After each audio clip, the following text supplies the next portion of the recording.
The first comment comes from Eclectic Musica. ... They were commenting on the King Charles Easter post that I did, or video that I did. And I said I didn't know what R meant in the Charles R. And they said Charles Rex. And so I responded with a question mark, because what do you mean? And they said the R mean Rex. The R mean Rex. And then I said, should we take your word for that, or are you going to provide evidence? Folks, when you come on this channel and you make a claim, you must provide evidence. I'm not trying to give you a hard time. I don't know you. So I'm not going to take your word for it, because that's how the world works. That's how trust is cultivated. Someone makes a claim and they're more than willing to give you proof. Or they can just say, oh, I don't know. I just heard that it means Rex. I have no idea why it means Rex. It just does, because someone told me. If you say that, cool. Okay, so you don't know. You're just guessing, giving an opinion. It's not anything personal. But then they respond back. They say, my friend watches your channel and talks about you a lot. My viewing is to be supportive. It's a friendly comment. Take it as you will. As if they low-key got offended by me asking them to give me some evidence, give us, the viewers, a continuance of evidence as to what the hell they're talking about. So then I said, interesting that when most folks are asked to prove what they say, they fall off. Take that as you will. Welcome. That's definitely not someone who's going to be back here. If they're that sensitive, that's probably is not the venue for that. Next comment comes from regular viewer Ted Berry Combo, and they say, you got a spot in the most wanted. LOL, you got a warrant from RJG2. And that's in reaction to the arrest warrant video that I published, I guess, a couple years ago on a Coral Blade Grotto broadcast about Mark lowercase k is shown. Which is hilarious because no one, not one single individual that Russell J. Gould has put an arrest warrant out for has been arrested or even been harassed or anything that I know of. Not one. The thing that happened to Mark lowercase k happened 2 or 3 years after RJG issued that quote-unquote warrant, and it had nothing to do with Russell J. Gould. Really, I mean, if I'm not saying he did or he didn't, but if someone like that is taking credit for what happened to Mark lowercase k, then they're a few cards short of a full deck. But yeah, I'm on there too. But what's my crime? Using correct grammar is my crime. And of course, that crime has to be punishable by put in jail, military court-martial, and maybe a public flogging. I don't know, maybe, who knows? Who knows what they want to do to me for using correct grammar. Another one from Ted Berry Combo, and they say, thank you, Jason. This video has a lot of knowledge, especially for a beginner like myself. I found this video very compelling as well. I watched it a couple of times and watch it again a few more times. Thank you again. Much honor and grace to you. Oh yeah, that was in response to the video I posted showing or giving reasons why some of the things that I say contradict some of the things that DAVID-WYNN Miller taught. And you can go watch that video and you'll get your closure there. But Ted Berry, you've been here for a while. You've been here for a while, man. And you're still a beginner. So I don't know what you envision for yourself for this, but the best time to learn this is right now in the now space, and you won't be a beginner anymore. Next comment comes from Dermo, and they say, I SID that years ago when first coming across war castles and live life claims, told my friends that they'd be contracted to Russell. One mate still calls him the chief. Yeah, I mean, that's just the mark of someone who lacks knowledge in this particular domain. And that's what that cult right there pretty much preys on, by my prey as in P-R-E-Y, by my estimation and my guess, is that it's people's lack of knowledge that they profit off of. Get people to join in and get them all, you know, the logical fallacy, appeal to emotion, get them all fired up and patriotic, and the chief this and the chief that, and we're going to do this, you know. Always saying things like, the chief is coming, correctness is coming. First of all, that's gay, okay? Whatever you want to say about it, that's just weird to say shit like that. But whatever. And they lack correct sentence structure knowledge.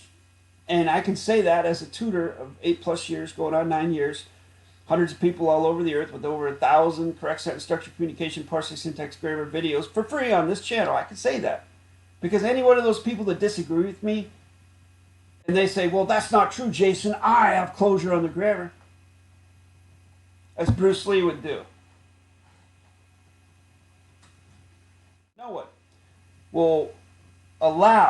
No one from that venue will allow their grammar to be scrutinized. Because if it is scrutinized, then they'll have to be put on the spot and explain it. And they can't. Because no one over there has full closure on the grammar. I've been saying it for years, folks. For years. Next comment comes from a long-time viewer, Property Geek. And they say, I have an idea for your consideration regarding the meaning of currency symbols around the world. For example, the euro and the Great British Pound and how it relates to Rule 1, Rule Equal. The equal symbol as seen in both of those currencies, and also the dollar on the red fox stamp, only vertical bars instead of horizontal.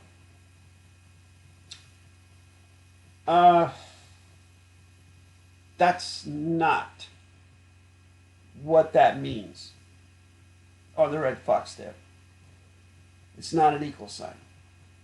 I mean, from my knowledge. The pound or the lira with the double bar both mean for fair, equal, same value balance of exchange, using gold back in the day. I'm not really sure that's what that means, but hey, you may be onto something now that I'm thinking about it. Stop and correct.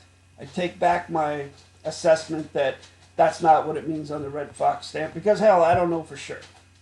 Okay? It's not my symbol, I didn't make it, so I can't really tell you exactly what it means. Right? So to fix the broken fiat money system and go back to sound money,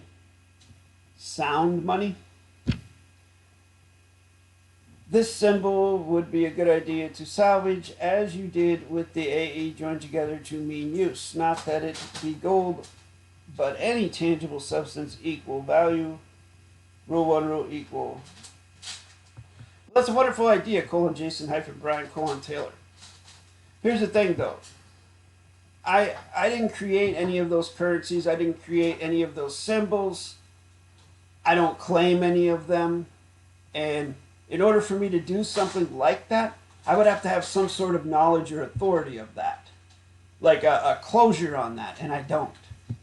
And I don't really have a volition to do that, because that's not the point of what I concentrate on. I concentrate on correct grammar. And those symbols are a means for banking. And if, you get a rudimentary closure on banking, you can use these devices to exchange values with folks. And it doesn't really matter if there's 1 line, 2 lines, or what that is. It just depends on the contract party you're contracting with as to whether it has value or not. So, I mean, if you choose to contract with someone using cryptocurrency, then that's the value, the measure of value that you're exchanging. Cool, that's all right with you.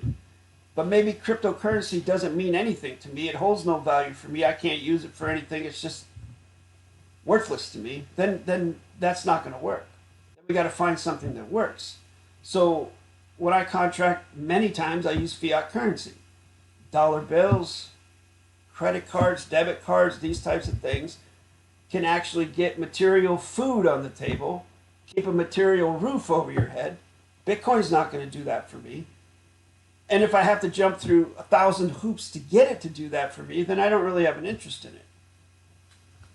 Now, of course, gold, silver, precious metals, I know that those things have held worth throughout the now space, throughout the continuum.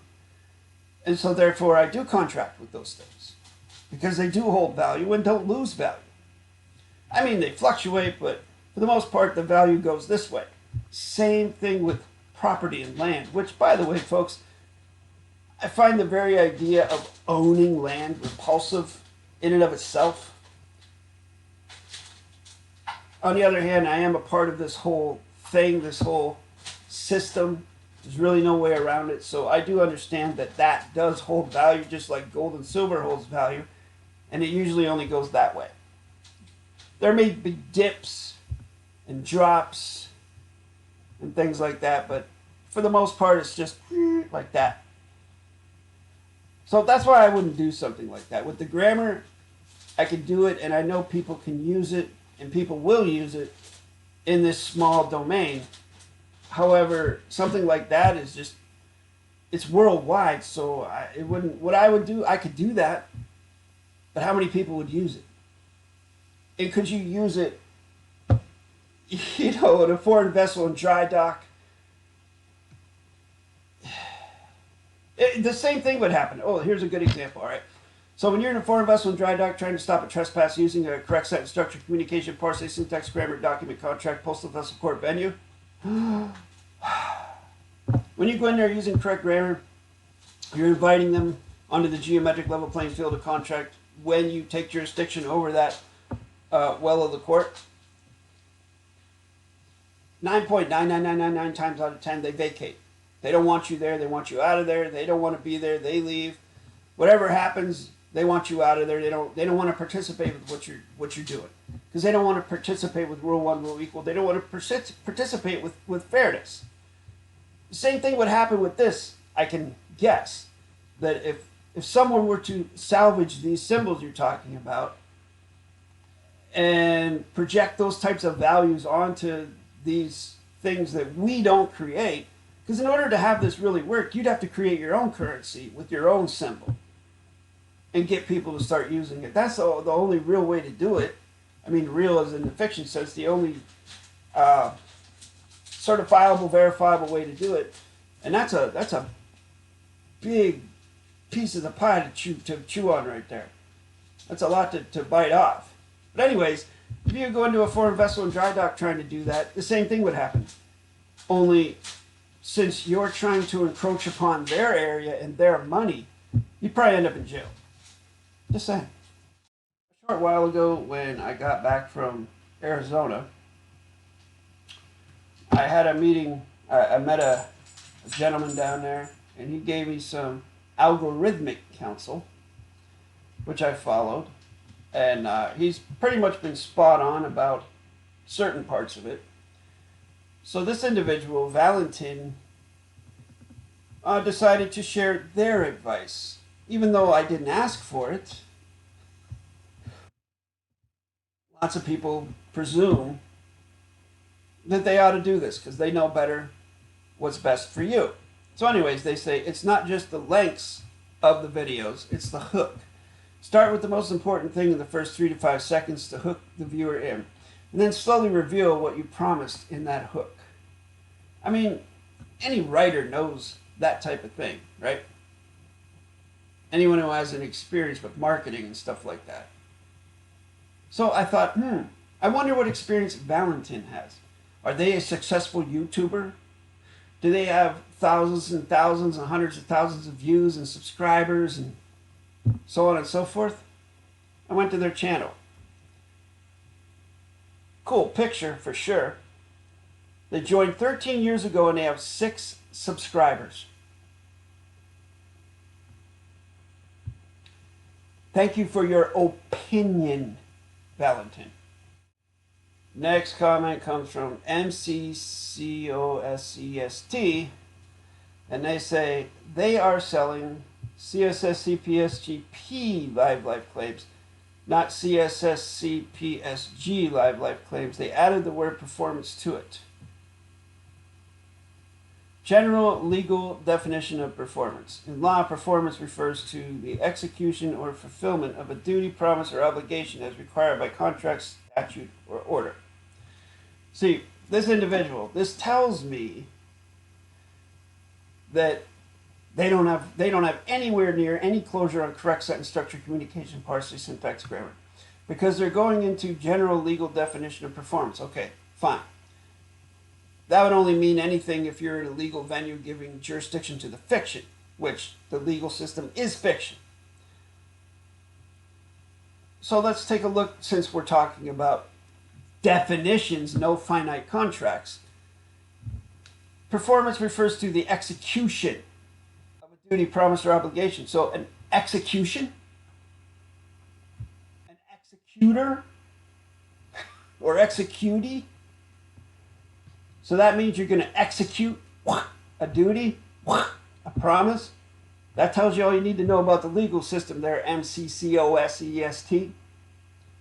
So it doesn't really matter whether it's a performance or just whatever they use, because they're telling you right off the top, the they that you're referring to in your comment, that they're not using correct sentence structure, communication, parsing, syntax, grammar.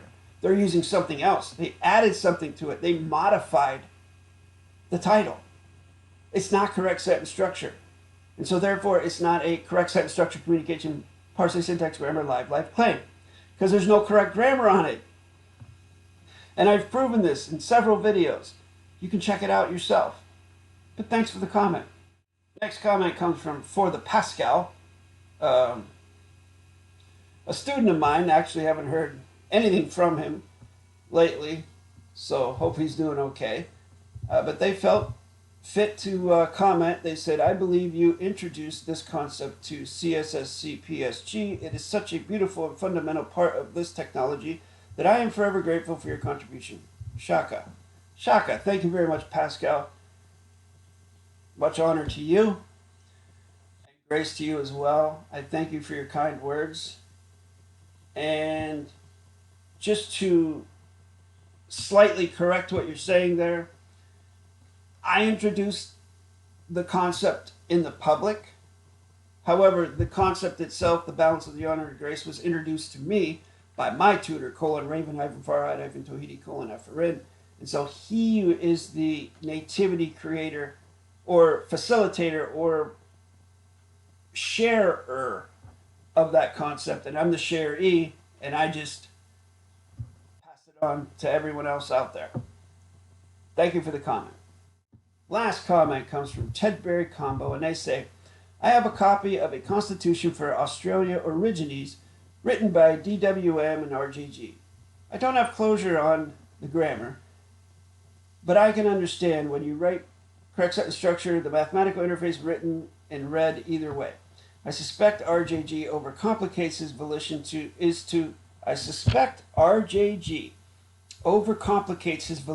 is to confuse. I believe to have authority over other humans in which people hand over authority willy-nilly without questioning.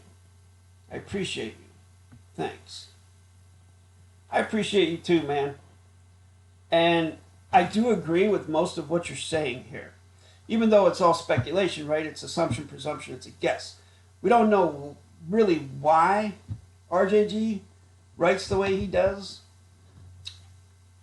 If you look at his style of Quantum Gobbledygook versus David-WYNN Miller's, Russell does add a lot more words than David does. However, I don't know if he's purposely making it over complicated, because if you really think about it,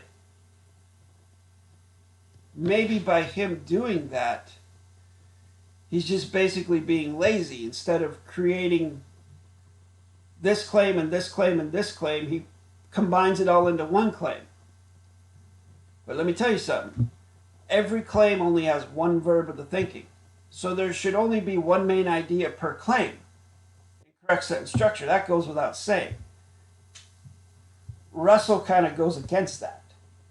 Even though he doesn't use correct grammar, if we're to put it through the lens of quantum gobbledygook, it is complicated. And it does give me a headache if I try and read it. And I challenge anyone to try and read a full page of that balderdash and tell me what it means. I'll go with the Pepsi challenge. I'll give you a page of my stuff, put it up against a page of his stuff, and you tell me which one is easier to cognize, and which one is mathematically certified forwards and backwards, and which one contains particles of negation in the facts, which one has correct positional sequencing, so on, so forth. I'm up for it. Thank you for that comment. Thank you for your continued viewership. Thank you everybody who's joined me. Hope you enjoyed this. And one foot in front of the other. Que sera, sera.